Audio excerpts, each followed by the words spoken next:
It's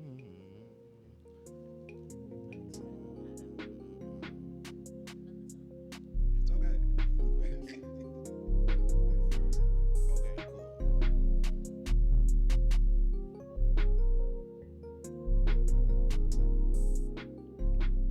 Hello, hello, hello. Welcome to another episode of Art Therapy with your boy Jed-Lee. Today, I have a very great guest, one of my newest friends and one of my closest friends at the moment, my homie Symphonii. Introduce yourself, Symphonii. Hi everyone, I'm Symphonii. I met Jed-Lee through Sober Collective. So, bruh. Yes. And I'm glad to be here. I'm excited. Hell yeah. All right. So, Sobra Collective is a Broward based art collective full of artists, curators, artist professionals, tastemakers, collectors. And we were blessed with the opportunity to sign up for a membership, right? And they're kind of nomadic because they don't really meet in one spot. They don't really have a base at HQ, but every month we have a meeting at a place that one of the members is tied to in some way, shape, or form, whether it be like the art institution they work at or where their solo show is happening or something like that. It's just a really their great way. studio. Or their studio, yeah. And it's just a really great way to network with artists in the Broward County community. Yeah. So, how long have you been in this, Sobra? At the same time, I think you've been in it. Yeah? It's only been, would it be a year? It's almost a It's a year. year? Yeah. Yeah, because I just supplied. Fire, fire. Okay, real quick. So Symphonii is a fantastic realism artist. As you can see, this is her artwork here. Okay, thank you. And she also specializes in oil paint, something that I won't touch with the 10-foot pole. But we're about the same age, and she's been doing this a lot longer than me. So I just wanted you to tell the people about like your artistic journey thus far. Well, my whole life I've been doing art, but I want to say around middle school is when I decided for myself that I want to do this like as my life career, and that's when I buckled down and went to all the art schools. So I went to like Parkway Middle, I went to Dillard, and I believe that my art can take me anywhere. So I took the leap of faith and went out of state for the first time for school. I went to Maryland Institute College of Art. Fire. And I think that's where my identity as an artist really started to blossom, because I started to actually experiment. And that's when I first actually learned how to use oil paint. So originally I was an acrylic painter and stuff. And it's interesting because I feel like as an artist who took the school route, but I still feel like I have to teach myself. I hate when people say like, oh, well, are you school taught or are you self-taught? I'm like, well, I still had to teach myself how to paint. So it's just like, I don't know, what I am, but I'm an artist. So I want to say from there, that's when I started to actually get more confidence to apply myself to things. So I want to say, yeah, 2020 is when I really started to actually apply to shows too. So I think, and it's funny too, every time I would be out of college, when I take a break or like, let's say a leave of absence, that's when my art career would grow the most. So it's like a kind of funny thing because I still don't have my bachelor's, but I've had just this year alone already 6 shows, and I have another one coming up. What? So That's and my solo show. Oh, like this? Oh, thank you. for sure, for sure. Microphone check. Yeah, that's crazy. Okay, so can you tell me about like your experience with your first show? Like, where was it? What was racing through your mind? Oh, my first show was actually in high school. We Yeah? did a group exhibition, and that was so much pressure because like we had to already, mind you had to like make your work for to graduate and stuff for the grading, and you're doing the AP art classes. Yeah, yeah. And then I had to learn how to hang up my work, how to put putty, into the holes and sand down the wall and all that. So you get to learn like how to actually set up a show and how to create and all that. So it was mind blowing, and I think what was nice to see people that I've grown up with, like my family and friends, actually come out and support me. And this is like your first major thing. You're like, oh, like people actually like this stuff. Yeah. So it was nice. Like, oh, like I like this feeling. I think that made me want to be more of like a professional fine artist instead of the idea of like, oh, I could just do this on the side. But this is my passion. This is my bread and butter. 100%. So, That's fire. Okay, so you have a very distinct visual identity, and I don't want to make the claim that it's kind of like all self-portraits in a way, but no, so it's just my most recent series is a self-portrait series, and I started that. I want to say when I transferred to New World, and Well, I for the think- people that don't know about New World, what is New World? Oh, New World is that's short for New World School of the Arts in downtown Miami. It's a really good magnet school. Or I'd say it's like a partnership school, basically. Yeah. They partnered up with MDC, so they have a program to make it more affordable if you are a person of talent. So let's say you could do it's visual arts, dance, music, theater. I feel I'm forgetting one, but it's like 5, I believe. So, Okay. yeah, but it's very competitive. That's one thing I can say, and it's not for the weak because like the commuting, I think was like the killing part for me. Like I'm taking trains down there, buses. Like my mom used to drop me. I was like, Jesus, like this is really far, but it makes you want to work harder because other people are just as committed too. Right. So I think that's the one plus with the difference with them being a public school compared to like a private art school. You still get the same education at a private school there, even though it's a lot smaller, but you don't feel the difference. So, and you know, you might graduate debt free. So, yeah, I wish I had, you know, noticed that before, but you know, it's okay. I might go back. But. Okay, for sure. So you were saying how it played a part in your visual language. Yes. So I had to start a series of work. I want to say in my painting 2 class, and I didn't know what to work on because it's, you know, it's post-COVID. Right. So no one wanted to, you know, go over to people's houses and all of that. So I'm like, well, I'll just be my own muse then. And then I started to divulge in myself. And I want to say it started off with like a list of 8 pieces, and I'm already at 4. I might just end it at the 5th and call it a day. But it is working in, like, it's kind of funny because now it's getting intertwined into my next project where I'm hoping to have a major solo show next year. Yeah. Which talks more about my cultural identity, not just like myself in a sense. So, and I guess being Jamaican American and stuff. Okay. So. Fire. Thank you. Okay. Because it's like, this is the first time I'm talking to I don't want to say educated artist, but an artist that went through the school route. And we're like literally like peers where we could like chop it up like this, you know what I mean? Because I'm purely self-taught. This is all like And you're killing it. Instinctual. Thank you. No problem. I appreciate it. Yeah, bro. I mean, like I really feel like, I don't know, every route that you get into art is valid. Like whether you are going to school for it or you decide all of a sudden like, yo, I want to pick up a paintbrush and just make some shake. It's all valid. What matters is your authenticity to it. You know what I mean? Like, is what you're making an authentic reflection of yourself, right? Like, are you putting your soul into the canvas, or are you just doing it for some money, perhaps? You know what I mean? And I think that's one of the funniest things for me because my whole life, like, there's been a lot of times where people ask me to do this or make happy art. I'm just like, just because my heart doesn't look inherently happy right now doesn't mean that eventually it will. It's just a reflection of what I'm dealing with and what I'm trying to convey, what I usually can't say verbally. Right. So I want to say, like, personally, I think my work after the years, I've noticed that it's kind of like my form of art therapy in a sense.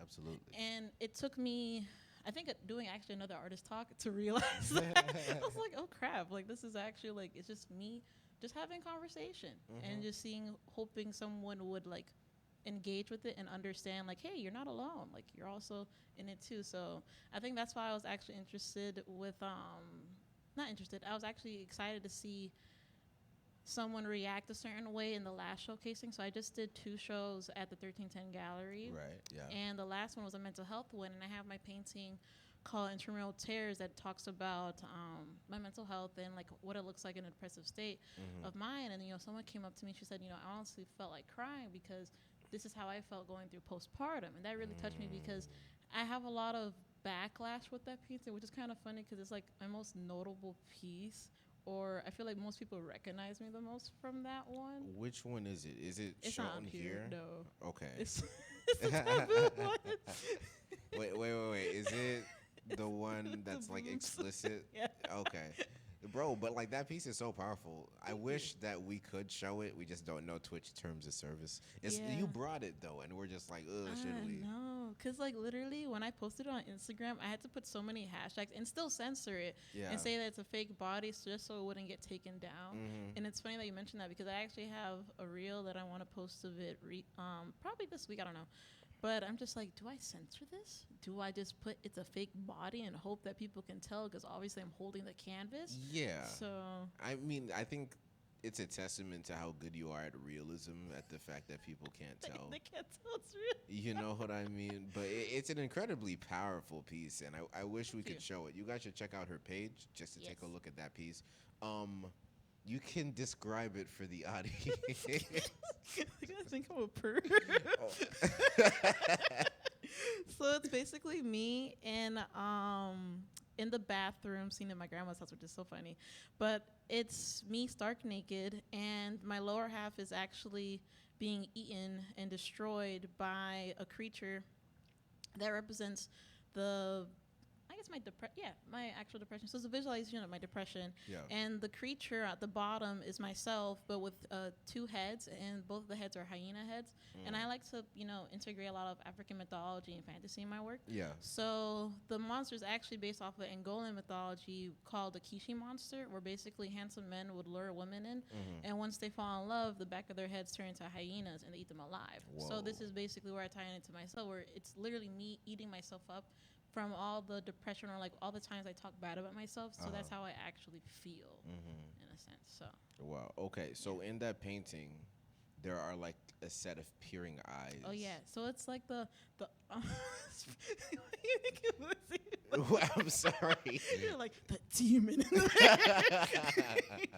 But it's like, okay, because that piece it's one of those pieces that just like stuns you, and you just can't help but like stare at it and analyze it and just notice the minor details, because you're already kind of horrified at seeing you disemboweled and just kind of I know. within that, and then you notice the That there's even eyes in the more. background. You know what I what's mean? funny? That's actually not even a part of the original design. No? I actually added that, I want to say, probably a few months later after I was painting it more for like this competition I wanted to get in. But it came up from my animation class actually, because I had to make a stop motion. Well, I had to make an animation, and I'm not the best with that. So I was just like, let me make a stop motion animation on my painting. Right. And then I was like, crap, like this is a really good idea. So then I put on the actual painting. So it's kind of like represents the overwhelming feeling when you're actually like just enveloped in all that darkness at the moment and stuff, especially like when I'm Yeah. having an episode. So that, and then like I guess the flames also feel that engulfing, like you're just burning up until you resurface. Yeah. I mean, it's a pretty good metaphor of how it feels to be in the depth of depression. And it's this is a conversation I'm not going to shy from, because it's like I've been there. And it's interesting how our philosophies are similar. Well, at least like purely. Like we're making artwork because we want to express how we feel and have others engage with it, purely. But we go about it in very different ways. But yeah, like I remember, like, when you're in the midst of deep depression, you feel like there's literally no way out. Like, first of all, the past is just completely weighing you down, and you can't escape No, it. It's like a cloud that exists over your head, and it just will never go away no matter how much you swat at it. But because of how bad it feels, your hope is crushed. So you feel like there's something coming. Like, you don't know what it is, but it's like it's been this bad thus far. Like you might as well just keep pushing. Yeah, you know what I mean? But for anybody that is going through depression out there who's watching this, I do want you to know that it does get better. But first, it really starts with the belief that it'll get better. You have to actually think that it's a rational thought that things will get better. Like, if you feel like you're screwed no matter what, no matter which way you turn, it's not going to work out. Like, you have to be willing to fight it. And this is... Yeah. It's easier said than done, I know, but even if it's completely delusional that you will be happy again and these problems that you're feeling are temporary, then you actually will be able to inch your way out of it piece by piece. Like, not to talk too much about myself, but I'm actually like literally going through that right now. Yeah? And it's interesting because I want to say, I don't know if it's because like it was, well, I would say it was the pressure of my birthday as well coming up, and then having life just slap you in the face like, oh, you thought it was going to go this way? No, it's not. Yeah. And having to just acknowledge that life doesn't always go the way you want it to go. Yeah. And besides all these, bumps in the road, there's still so much worthwhile, like, to keep going. Because I was just like, oh my God, like, my life feels so bleak because everything was just getting into turmoil and I couldn't take it anymore. And I was glad to have like someone like you, other friends, Kelsey. We'll talk about her in a second. She's awesome. She's the reason we met technically. Hmm? She said she's the reason we technically met because of Sobra, because she's the one who introduced me to Sobra. Yeah. Well, okay, cool. Butterfly effect. Yeah, it's crazy. Crazy. Kelsey, if you're out there, we love you. Shout out Kelsey. We see you. You're appreciated. But yeah, so you guys in my family reminded me, like, there's still more to life than just succumbing to that feeling, because it really is temporary. Because after my birthday passed, like, you know what, I got this. Yeah. And stuff. And not to, like, I don't know, it feels weird to self-promote sometimes. Go ahead. So You're my guest. Go. I have my first public commission. I can't talk about it too much. NDA. Yes, NDA, I think. But like, it's out there. It's coming soon. Don't so say be too excited. much. Yes. Yo, stay tuned. Yes. Is all we gonna say. But it feels good, like, to be 24 and to have that under my belt. Right. It's pretty crazy. It's pretty sick, dude. Yeah, and then like I've already shown for the first time in one of the biggest shows, a regional show, up in North Carolina. So I was one painting out of 700 pieces and stuff, and I went up there for the first time. This was last year. It was for Art Fields. You should apply, actually. Yeah? It's really good. Yeah. Okay. And I want to say I've already been in 2 museums. So That's one so crazy. being right. Like, I don't realize like all the You've accomplished things, bro. You have to let your accomplishments sink in.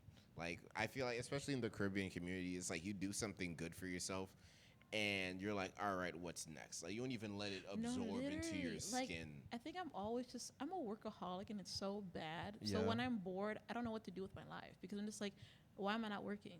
It's a very unheard of feeling, and it feels like that too a lot because you already know I'm currently unemployed and stuff. So now I have like all this time, and like, okay, well now I can work on all these projects, but I still have to figure out how I'm going to pay for these pills Right. and stuff. So Yeah. and it's nice to see that even though I'm unemployed, I've made a lot recently from just pursuing my passion. And I think that's what I probably needed, that little push to know, like, I will, make it out of this. Like, even if I don't know how exactly, it's going to happen. It's going to happen. You Yeah. feel me? You kind of have to allow these things to fall into place because, I mean, listen, y'all know I'm Christian. Y'all know how I get down. God has a plan. You feel me? And even when things are bleak, you're not alone. Like, I just feel real. that everybody has an omnipotent ally on their side. So, yeah, like, things are going to get rough. Things are going to get unpredictable. But the fact is, there are things in life to appreciate. There's things in life to be grateful. And when you feel like the whole world is against you, you got to stop. You got to reflect, like, wait a second. I have all these things. I've done all these things. I have people that love me and would totally care if I died. Oh, literally. You know what I mean? The world is better with you in it. Just point blank, Yeah, period. that's real. And us talking about this reminded me what my mom would always say, life is hope, or where there's life, there's hope and stuff. So as long as you're living, breathing, no matter what your circumstances, it will get better eventually. And and I feel like some people have to understand, like, you cannot just have blind faith. You have to put in the work for it to, get there. So, because I'm not gonna lie, sometimes, before my career started to really pop off, I would catch myself, being envious of my peers sometimes, because I'm like, I'm doing everything, if not more. Why am I not, getting the opportunities? But honestly, it just probably wasn't my time at the time, and I still need to hone in on my craft. I still do now. Like, it's so funny because I have so many projects, and one of my upcoming projects, the solo show I'm talking about, when I picked up my painting, that's the location where we're pitching for. Yeah. And I told myself, you know what, since I'm here, let me record how big this space is. And this is like 2 times bigger than my first debut solo show. So I'm just like, oh, I'm gonna have a good time, and I really gotta work, because my goal is to have all brand new work for it. And I want to say that's at least 8 large to extra large paintings, and these are like one of my biggest. I have a few bigger ones. I couldn't bring them because they can't fit in my car. But For sure. So Awesome, dude. I'm really looking forward to seeing what's next for you. Thank you. especially seeing those new works because I know your paintings take a while, especially because they're like oil paint. You know what's funny? Yeah. When I was younger in college and I was painting a lot faster. So I don't know if I just forgot my method or something because there was a point in time where I actually wasn't allowed to work in artwork. And that was my first time in my life when I realized like I cannot live without this. You Yeah. know, like this is my literally calling. And it pushed me to get my first art studio and to work the way I can work just so I can make work. Right. Like Yeah. I did not care what I had to do. I hustled. I didn't even have a car at the time. And I would take the bus, I would take Uber just to work for like 3 hours. Like that was enough for me. Crazy. Yeah. So I it's funny because I had to do the old method of just painting with acrylic and then doing oil, which is kind of funny because like I want to say at least 5 people this year told me just work in acrylic first. I'm like, no, I don't want to just oil. So Okay, so it's like, what is it with you and oil? Why do you prefer oil paint over I acrylic? think it's just the texture is so much better to work with. I have working time with it. That's my main issue. Like, yes, I could use a medium with acrylic paint, but it just doesn't feel the same for me. Yeah, And I just think the quality looks better. for sure. So, and let's say I'm working in acrylic painting. Hypothetically speaking, it's technically faster, but it feels faster to me with oil because I can get to the finishing part in that session compared to acrylic. I feel like I have to come back to it because I'm getting frustrated with my paint drying. Like literally, I'm painting at the house for this collab project that I'm in right now. Yeah. And it's annoying because every time I'm trying to put a detail, the paint's dry on the paintbrush. I'm just like, oh my gosh, like, can this just work, please? Like, I'm not Yeah. used to. Like, it's been a few years too. I want to say I've been ever since I went to oil in 2020. I haven't really gone back to acrylic, so that's where I have I still have them, and Yeah. like I'm trying to enjoy them. It's kind of hard. I'm not gonna. It's lie. hard for sure. Yeah. When you find your groove with something else in Mhm. art, it's kind of hard to go back. Speaking of acrylic and speaking of art, we're Oh, yeah. working on a collaboration piece Yes. today. We heard your feedback, and you guys want us to actually paint. You want us to work? You want us to actually slave. work. So boom, we're gonna check it out. I went to Symphonii's house yesterday to do this. Y'all know that working acrylic pisses me off too, right? But for completely different reasons. So I'm gonna come close to y'all and show y'all what we're working with. I like to use spray paint because it's getting this texture, Yes. this drippy texture that just itches my brain, bro. Look at this. Ugh. Look at this. It's the sound effects for It's me. just drip. Oh my! Listen, I'm not about to do all this on the mic. Man, I love this. Right. So me and Symphonii are gonna do a live collaboration here and now. We're gonna switch. Who's working on it every 15 minutes? Because I feel like that's cool. And yeah, bro, it's gonna be a good time. Symphonii, if you want me to hold the microphone so you can kind of just focus. Yes. Yeah, dude, for sure. I was thinking about it too. I'm not 'Cause gonna yeah. Huh? Yeah. We're gonna get a quick perspective shift so you guys can see us working on it.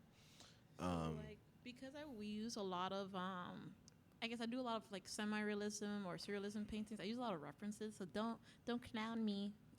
I want to get to the point of I could draw from imagination. but we're Man, not there listen, yet. bro, you out here apologizing for your process. What are you doing? Everybody does this. It's okay. I know. Nobody judging you.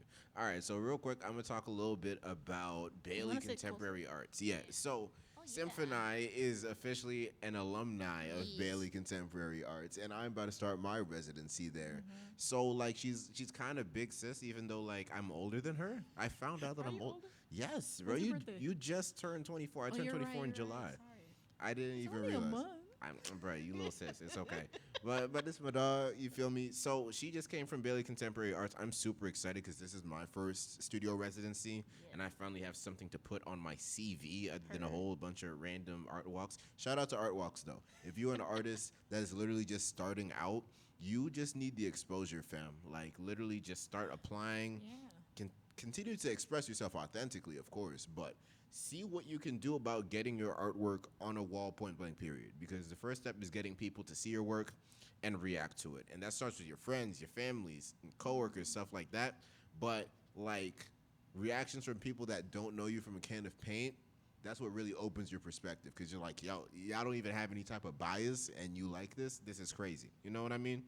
No, show history is a really important thing, especially when you want to grow as an artist. You getting the public's feedback, understanding which crowd is for you. So, you know how you said you do art walks? I actually can't do them because I realize every time I do a vending event or something similar, it's such Yeah. a bad like turnout because my work it's just not for that type of setting. And sometimes you need to do prior research. So let's say my work in particular, it's more about um, queer, black, trauma, all that type of stuff, you know? Yeah, And not everybody wants to talk about that, for sure. you know? So sometimes I have to realize, like, okay, am I going to show in this thing? Okay, if that's the case, I need to do the research to see, is this my crowd to showcase? So, like, for me, more fine art and, more fine art or, like, gallery-like settings Yeah. work out better than me trying to do a booth because when I do a booth, I feel like I get overstimulated. Like, oh my god, what do I have to sell? Now I have to make all these products. Then I didn't even test them out. Yeah. Then, you know, so I it's- I feel it. yeah, there's a niche for everybody. I should say that. 100%. But you never find out what your niche is unless you like go out and try. Yeah, you have to. Being an emerging artist is a whole bunch of trial and error. You feel me? And it'll be a while before you. Well, I won't speak that into you, but everybody finds their groove like at a different point. You know what I mean? Like you never really know what's around the corner. But also with you showing, it expands your network by a lot. Like I just hit 1,200. Shout out me. Congrats. Thank you. But most of those people I've met like face to face before. You know what I mean? I think that's one way to actually grow your social media faster is actually meeting the people behind the socials. And I've witnessed that even when I go to support other people's shows, that's when people want to connect with me because people might recognize you and Yeah. stuff. So, and I feel like you doing your work in a sense or you representing yourself where people can easily recognize you is Yeah. really good too. So, like the outfit I have on, I actually I sold this myself for Art Basel. Nice. So thank you, and it's it's the painting that's over here actually. Right. So I chose to do that because I couldn't get into Art Basel last year, but then I thought about it like I don't need a gallery to represent my work. I can represent it myself. I became the Facts. gallery. Yeah. So in that way of me, walking with courage and confidence and introducing myself, I got to meet a lot of gallery owners or other creators and stuff like that, and people invited me to things because they see like, oh, you're an artist too. Wow, because you don't have to like search on your phone; you just have it immediately on you. Right. So just how you market yourself and present yourself is really important too. 100%. Because as an artist, you are a brand now. Exactly. Right. You are your own brand and you are your own marketing agent as well. So you have to do everything you can to represent yourself properly. You know what I mean? But especially like when you're just stepping out, like you're not just Symphonii, you're not just Jed-Lee no more. Like, no, you are an artist. And the biggest thing is like recognizing that you are that. I want to talk a little bit about Basil before we pivot back into Bailey Arts.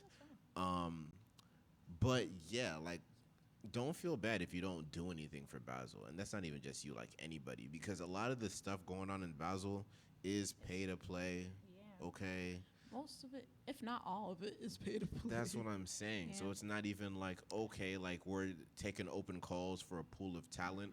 Whoever is the best juried gets in. And I don't think those are actually a good idea because when you really think about it, a lot of the times most of the artists that apply, they don't even get selected. It's a way for them to make money off of the artist Ooh, too. I didn't even think of that. Yeah, because if you think about it, they have a limited amount of space.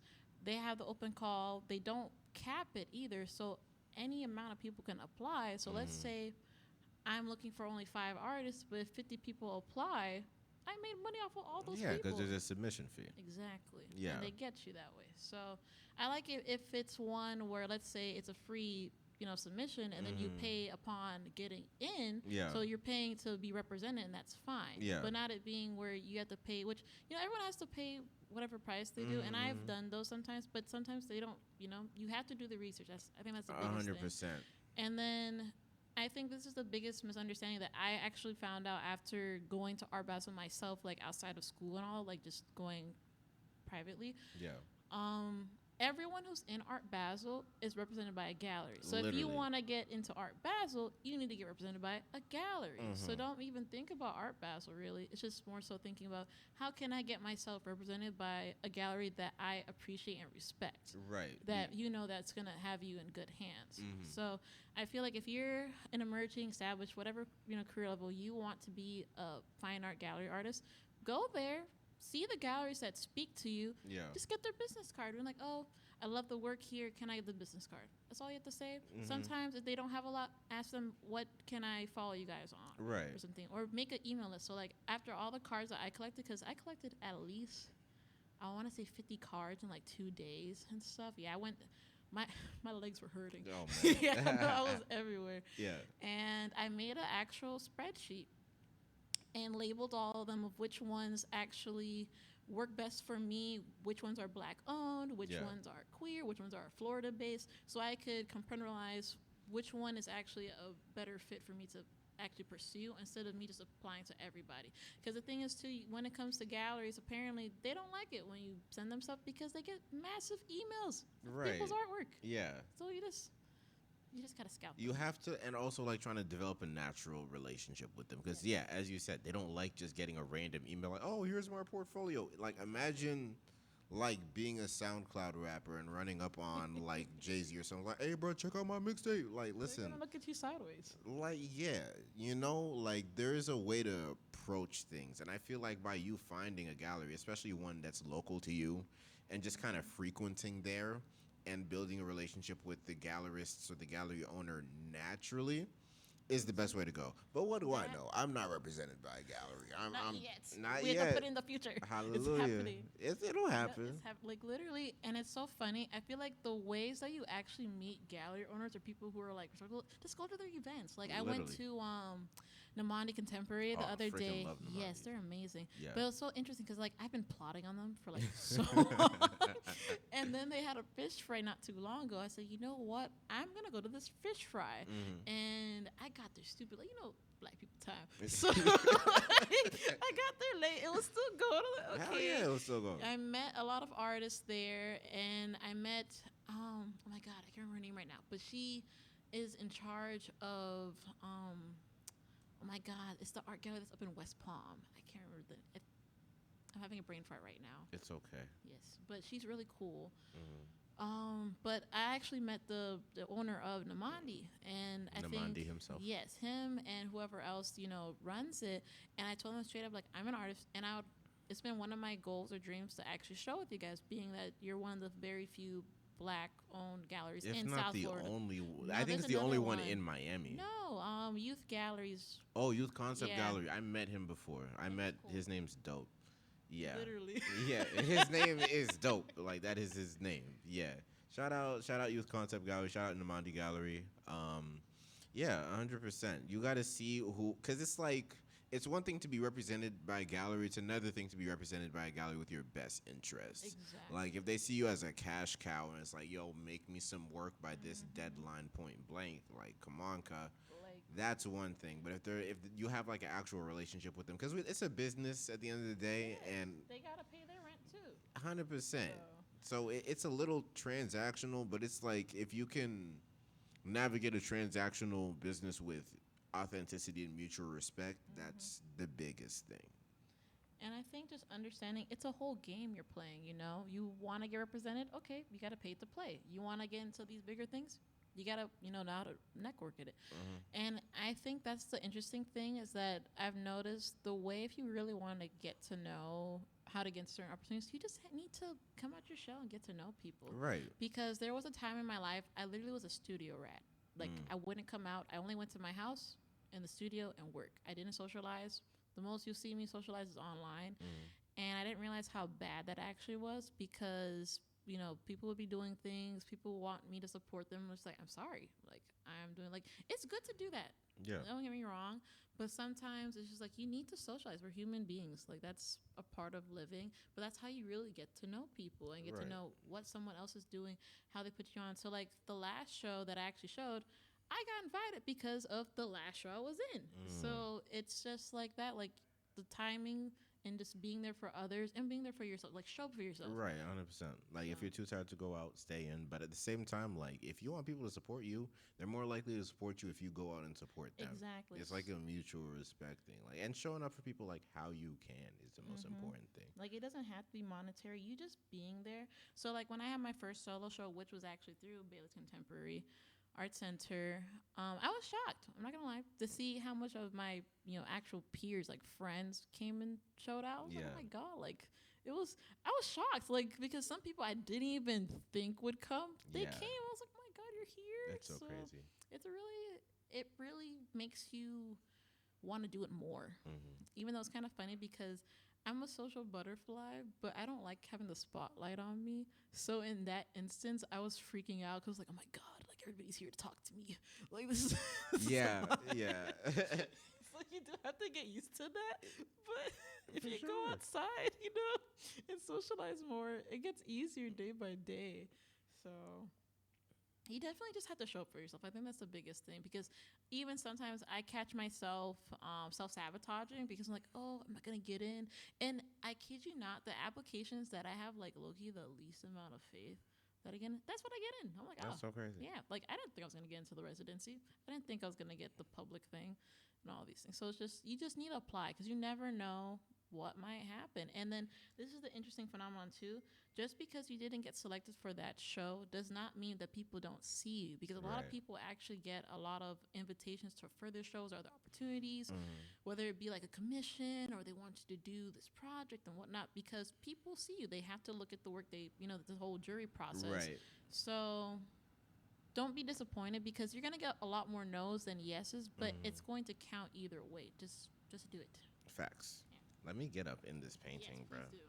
I feel bad because I know this mic is heavy. So Bro, it's okay. You go. It's your turn to hold both the mics It's now. hot to hold both. Yes. Okay, let me put these in the water. I even bring out the markers that I want to use. How you gonna paint? Hey, hold on. Listen. Okay, take this. I got you. She about to take the painting. Right? I was ready to work, man. I've been working all day. What inspired you to do this type of artwork? Oh man, what a loaded question. Well, if I could see what color that I'm using, They're blue. that's I'm not sorry. what I need. You should have just asked me. I could've It's looked for okay. you. Hi, it's me. It's your boy. That's pink. Yeah, it's pink. I can tell. Okay. I can reliably tell when something's pink. Everything else, not so much. So what inspired me to create? I mean, I feel like I realize now that I've always been a creative individual, but I was an artist with no art. You know what I mean? I feel like a lot of young people kind of have that stage where they just have a lot of raw creative energy and nothing to really do with it, so they just do whatever, But I was inspired to start creating after tragedy. Yeah, my dad passed away in the pandemic, and that freaking sorry. sucked. It's okay. But before I started painting, I was doing a lot of self-destructive habits because I didn't really know what to do. So what really inspires me is, well, I'm sorry. Take your time.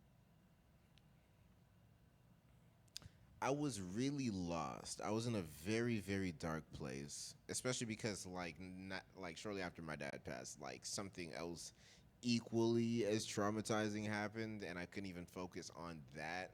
And I just became an utter shell of myself.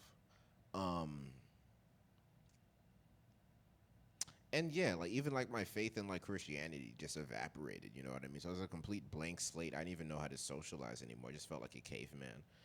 Thankfully, I still had friends who were there for me, despite me completely losing myself. But before I went back into Christianity, I started just researching philosophies because I'm like, all right, people have been talking about the meaning of life for centuries now. Let me just start taking in ideas, right? And Something gotta work. something's got to work. And I found this philosophy called Taoism that's it originated in China. It was adopted by the Japanese and other Eastern cultures. And it's the idea of being like water and going with the flow and just accepting things as they are. And that sounds like super like fake zen, super kumbaya. But I actually gave it a shot, and I just started to like go deeper into it, and I realized that I have to accept what happened. Could you find red for me, please? It looks red. I'm not gonna lie, but it's Is actually this like pink. fuchsia? Yeah, it's a fuchsia. Okay, Let for me see. sure. Help me. My gosh. I was about to make a joke. I was like, I can't see that on the mic. Oh my I'm gosh, bro. sorry. It's fine. Yeah, but through finding other philosophies, I started to finally accept myself again. And I started creating just for the hell of it because like I just needed to find a way to express myself. I didn't know how, I didn't know where. I didn't want to constantly rely on my friends to trauma dump on. And I spontaneously just got the idea to pick up a canvas. You know what I mean? And just to see what happened. Because I didn't have any type of painting technique at all. But I just knew that I wanted to paint. And Like it was your calling.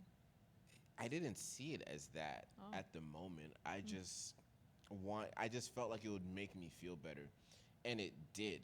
And I finished my first abstract painting and I'm like, "Wait, bro, like I could do this better."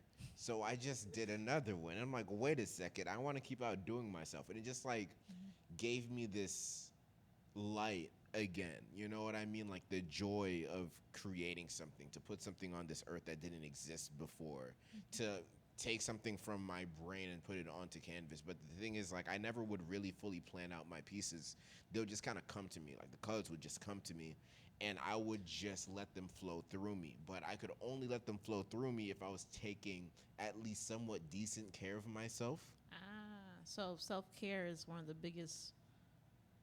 That's good. You know, it's so interesting that you mentioned that because I feel like for me, my best work actually happens when I'm going through it. So, funny fact, I actually lived in Jamaica for I want to say like a year during my high school time, you know, to be with my family and whatnot. And interesting enough, Jamaica is so peaceful down there compared to up here because you know you don't have all the what would you say?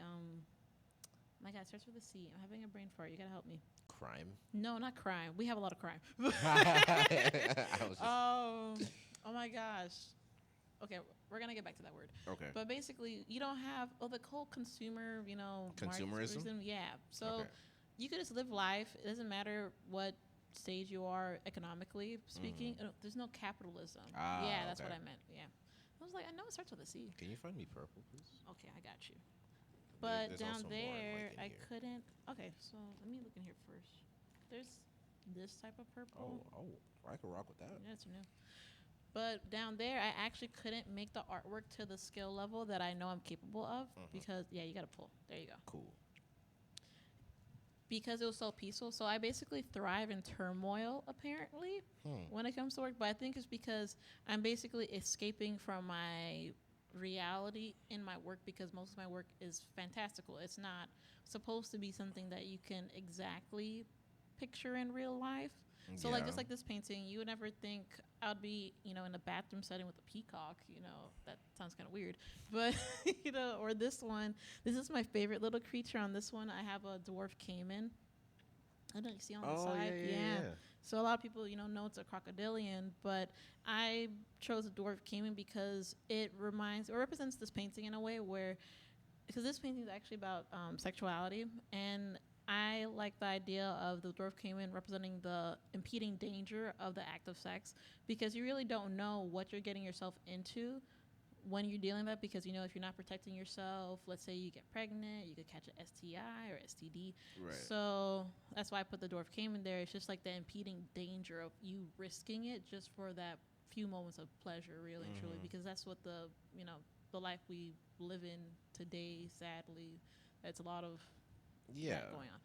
But not to tangent so much to that. But it was also interesting you bringing up your colors. That's why I was just so confused when you said, okay, what color? Like, what do you mean? Like, I don't know what concept. Like, I'm concept based, so I don't choose my colors until I actually have the design and stuff. Like sometimes, like now, I've noticed I've actually have trending colors. So right now, I'm currently obsessed with an aqua blue and light greens. Yeah. And sometimes it also reflects in my wardrobe, which is actually very interesting. Not today. Today is very dark. Right. But it's to bring the pink out, you know, trying to. I feel you. So. Yeah, I mean, when it comes to the colors, like, so it's like I feel like I mentioned it every single time. Oh, did you know I'm colorblind? Yes, bro. Like, we No, get it. but I didn't know you were colorblind. And then you told me, and then I had to go back to your Instagram, and I saw that it was dead there in your Yeah. bio. I was like, oh my God, this whole Yeah, time. Yeah, I'm sorry. no. It's okay, because it's like every time I say it, people are just baffled. It's like, yo, that should be part of your brand. I'm like, oh, it's such a. I try to not think of it as an obstacle, because in some ways, like, it's a superpower because it makes me interact with color in a different way. Like, this still looks like blue. Really? Yes, this looks The straight. red part looks like blue. No. The purple. Oh, the looks purple? like blue. Ah. You know what I mean? And it's like I literally need your help today to like see what color that I'm Colors. actually using.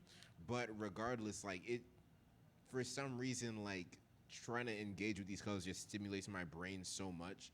My older style used to just be a lot of like solid shapes clashing, well, flowing within each other, and my how I would set it up is I would just make a whole bunch of shapes. I would just sketch out a whole bunch of shapes. I didn't know what color it was going to be.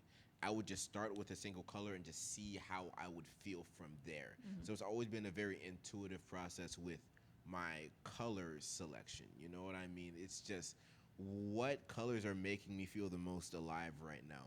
And now that I'm using a water-based spray paint, I'm so stimulated by like the texture. You introduced me to this yesterday. I didn't know it existed, and I was like, "Wow, this is cool!" Because I literally feel like I'm dying when I use spray paint. So that's why I had to spray so fast and just like put it up because, you know, if you don't wear the protective, protective wear for like your eyes, for your mouth, and your nose. It's actually that's what causes a lot of people to develop other health issues like cancer. Oh my goodness. Stuff. Yeah, so that's why you have to take those precautions. But now changing with water based, you're not using those poisonous chemicals and stuff. So that definitely changes the game. Yeah, and it didn't smell. It just smelled like pigments, like not like aerosol. You know? It's practically odorless, and that's why I love it too. And I love how runny it is. So like when it dries, I'm trying to not do this on the air. I was going crazy in Symphonii's house yesterday just watching this thing drip down. It's when you're like, can I spray in your house? I'm like, sir, please, I pay rent. I'm not trying to mess up my floors. I think I'm just going to hold it like this because this seems a lot easier. Yeah, for sure. And this is the angle we're at anyways. Oh, yes. Thank you. Yeah, man. But I feel like every time I change styles, it's to find something that's less restricting. Because that's why I try to not paint in realism. Because I don't want to be bound to reality. You know what I mean? Put it this way. I don't know if that's dry. Oh, it's okay. See, I was about to curse. I'm sorry. It's okay. It's okay. Like everybody does their best. Yes.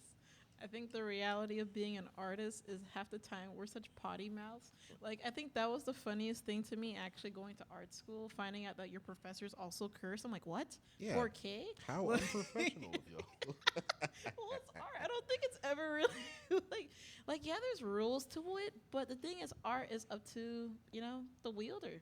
Yeah, I mean, I feel like a degree of professionalism is needed. Of course. How that degree of professionalism is applied varies to everyone. Yes. But just kind of when I'm doing like straight up business, like I would like to see the restraint of you not like cursing up a storm. You feel me?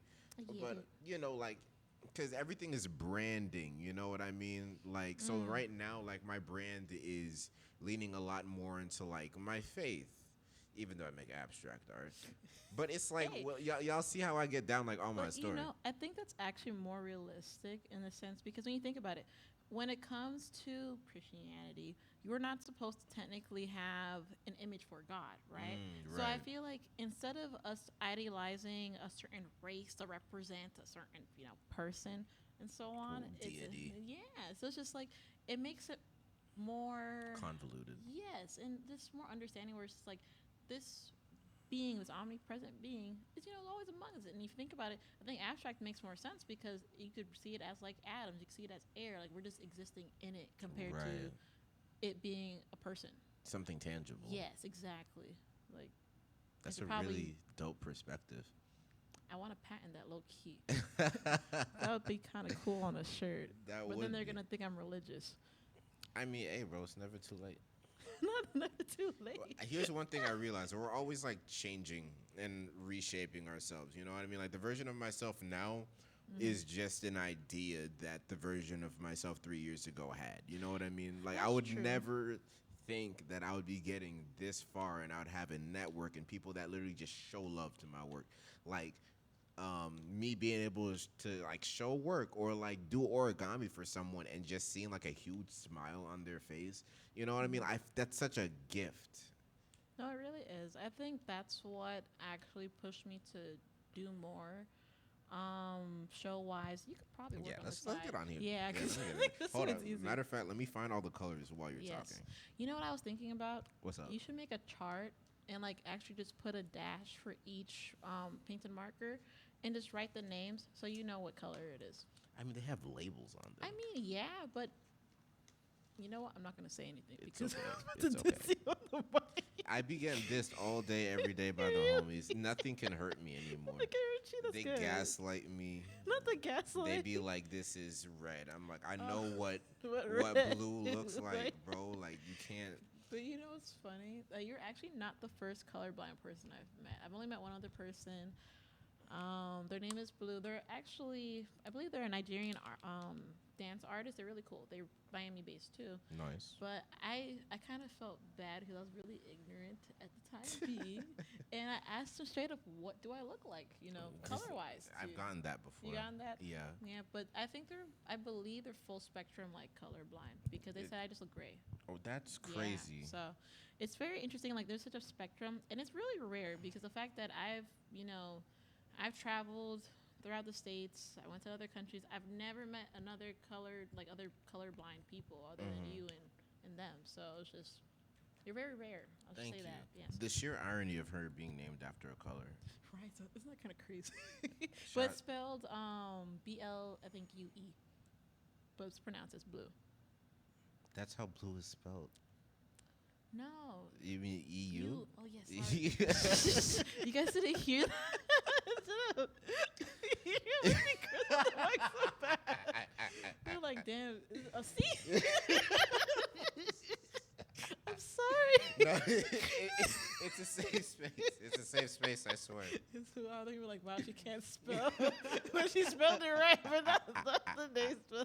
Blue, if you're out there, I love you still. Yo, shout out Blue for real. Listen, because it's like, I feel like that's what people think when I say that I'm colorblind. It's like, oh, so you just see everything in grayscale? No, Nah, literally. fam. Like, I can see, it's so easy for me to confuse colors with one another, especially under different lighting, especially from different distances. But you know, I'm not gonna lie. I feel like exposing yourself to a lot of colors, that actually happens to me too sometimes, where I have to catch myself.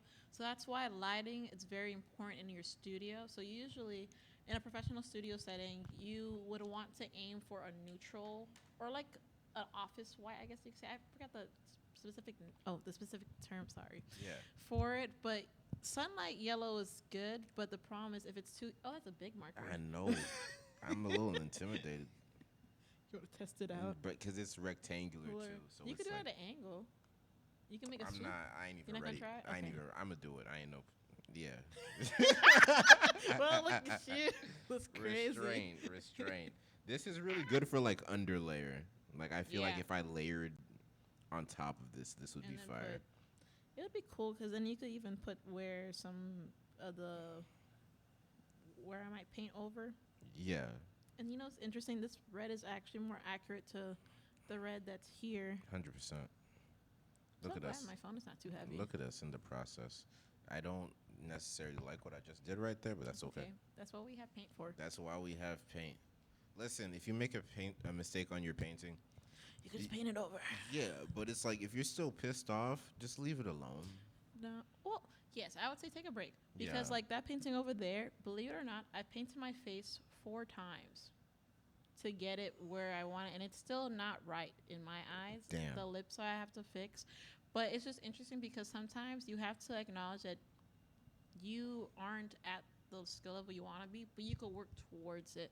So a lot of times I would actually, this is where the self-sabotaging comes in, because I know I'm not at the skill level I want to be. I would actually put a painting down and not come back to it until probably like a few months. Sometimes it goes to a year. Yeah. So, which is not good, but sometimes I just don't feel like I'm in the space to bring it to where it can come to. 100%. You have So- to honor that feeling too. You feel me? Like, I'd rather take a year-long break from a painting than force myself to work on it and be completely unsatisfied with it. You know what I mean? But sometimes in the professional setting, that doesn't matter because you have deadlines you have to meet. So then you have to power through it. Yeah, I haven't been in the environment with a harsh deadline just yet, but I You're am gonna getting get into there. Bailey Contemporary Art, so I actually Yes. am walking straight into that. Yeah, that definitely made me realize that I have to work a lot faster because it was my first time in a timed residency, because before I had my studio, but that's not the same as being in a residency program because it lasted 9 months, and I kid you not, it went by like in a blink of an eye. I felt like we just started by the time it was over. Wow. So, and I feel like if I planned out better, I probably could have made even more work, really and truly. But it's a, it's a learning process, and it was my first residency.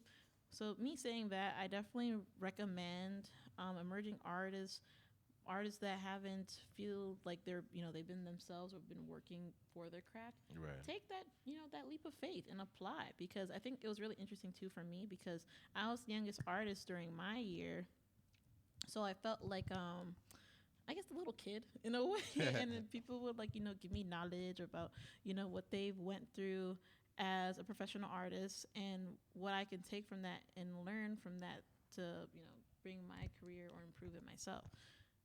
And it also made me realize that I too am a professional artist because I made it into this space. So Right. like how you just said, you don't have a lot of deadlines, but you're getting there because the fact that we're the same age and you got into the Same resident- program that Yeah. you're just And in. I've been painting how much more years longer than you, so Yeah, clap yourself on the back. for sure, man. And that's one of the biggest things as an artist. Pat yourself on the back. Yes. Because, like, yeah, people are gonna like sing your praises. People are gonna have your back, but like, there's gonna be a moment where there is no applause because you're by yourself, and you gotta remember that you're still that guy or girl, or they Or them. them, yes. You sh- Per. feel me? Feel me? But you have to be your own biggest fan at the end of the day. Like, if you lose faith in yourself, there's no guarantee that anyone else is gonna believe in you. However, the more you put yourself out there, the more that you build your network and the more that you expose yourself to a good social circle, a good network, they will have your back when you don't. You feel me? And if They you're ever really just will. feeling mad sorry, like, man, I ain't even that good for real. People are like, are you crazy? Do you know what you've made before? Literally. Like you have to let your artwork speak to people and they will speak for you. You feel me? And your artwork speaks for you too. Like, it's just a raw expression of like who you are. So even if it's just like momentarily who you were, but it holds so much power. You feel me? And the fact that a piece of that you can inspire a feeling within somebody that lingers, that stays with them, is incredibly powerful. Whether it's music, whether it's dance, whether it's writing, poetry, media, anything. Whatever you do, give it your all, honor that feeling, and that feeling will honor you. Facts. It was too good to follow up. Thank you. Sometimes I just get like a burst of inspiration where That's real. man, honestly, like if it wasn't for art in my life and the art world and the network that I've created, bro, like my life would be so drab. On the contrary, I feel like if I didn't have art, I would have made my animal sanctuary by now. You made what? No, I would make an animal sanctuary. That was like my goal. Yeah, like if I don't do art. I mean, you can still do that. Yeah, It but sounds I gotta time get some consuming money. though. Yes. I mean, the art is the money. You feel me? We gotta manifest true. that. Listen, Yes. one more thing I'm gonna tell y'all. You don't paint for money. However, you should be compensated for your gift. Yes, do not do free work unless Unless you no. just really love them or it's Yeah. a super strategic move. Exactly. Right. But exposure does not pay the bills. I repeat, exposure does not pay the bills. It could lead to the bills getting paid though. Yes. You have to be smart about it. Yes. don't take everything. Yeah, for sure. But you feel me? All my aspiring artists, even if you haven't even picked up your creative medium just yet, like I just want you just go out there and try. Like you literally lose nothing from the effort, from just the attempt. And it's such a common saying now, but you miss all the shots that you don't take. You feel me? Even if you completely fumble like a social interaction dog, like there'll be another opportunity for you to try that again. Literally. Maybe not with the same person, but like the fact that you went out there and And you tried. potentially fell on your face, you learned how to walk a little bit better. You know what I mean? I feel like the times I think I'm the most socially awkward. Apparently, people say you did so well. I'm like, oh really? Okay. So don't overthink it. That's Just what I'm do it. saying. Because it's pretty hard to perceive yourself sometimes if you're not actualized, and we're always becoming more actualized. So give yourself grace, please. This world is harsh enough already. You don't need to be harsh to yourself. I love you. Facts. Yeah. So, closing thoughts. Do you have anything that you want to tell the good people? Um, just be you. You know, be your authentic self. I think that's the best thing we could do for ourselves because we only live once, for real. Make it count. Make it freaking count, man. Love you guys. I love y'all too. Listen, real quick, y'all gonna see the progress that we made on this. Yes. This is gonna be spectacular. We gotta come back and finish it for real. Bruh, y'all will see it on both of our pages. But Yes. but look, I hope this is centered. Is this centered, Symphonii? Huh? On the computer. Do you see Is it centered? Yeah. Back up a little. Okay, There check you it go. out. Well, On- now you're too far. Okay, now there's colors on it. But this, I'm already very proud of it. I Yes. just love collaborating with artists that are great at the things that I'm not. And the fact that y'all appreciate what I do, collaboration is just, I don't know. It's like dancing, you feel me? Like it's like a tango. We ain't trying to step on each other's toes, but we both gotta make movements in a way that complement one another. You know what I mean? And figuring out that song and dance and finding somebody that it's a natural thing to dance with is such a beautiful feeling. You feel me? And I think it helps expand us as artists because you're basically, when you collab, I would recommend doing it with someone you would never think you'd make the artwork like that. Yeah. So that way you could see how your work could grow in different realms. Because it's so funny. I'm learning to appreciate abstract art more as I grow as an artist because I'm not gonna lie. Before I was just like, oh, this is ugly. Like I was very like anti-abstract. That's so crazy. Yeah. So now, like I've grown to appreciate it more, and see like, okay, how can I leave less for like people to try to figure out instead of having to paint everything literal because I'm like Right. a detail junkie. So Yeah, it's just, I peep. not that peep. Yeah. So definitely.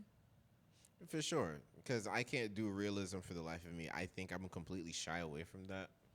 Cause I don't know. Wrong with that? I don't know, but like we're always susceptible to change. I think I would probably like dabble in surrealism later in my career. You feel me?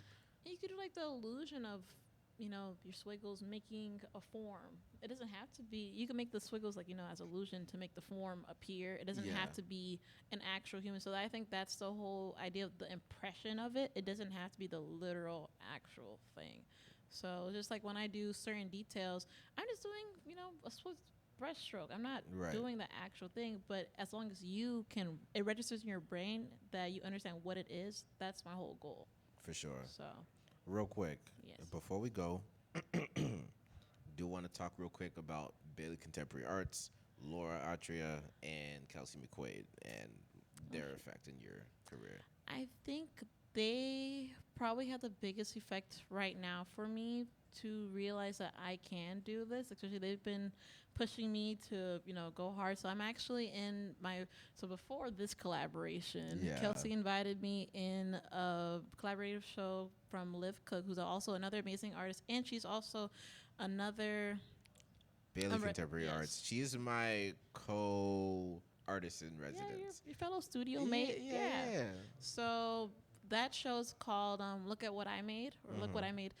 And it's debuting at Gasper's Art Center on September 6th. So please be there. You're Pop going to out. be very overwhelmed with how amazing the work is going to be. Yeah. It's like top notch.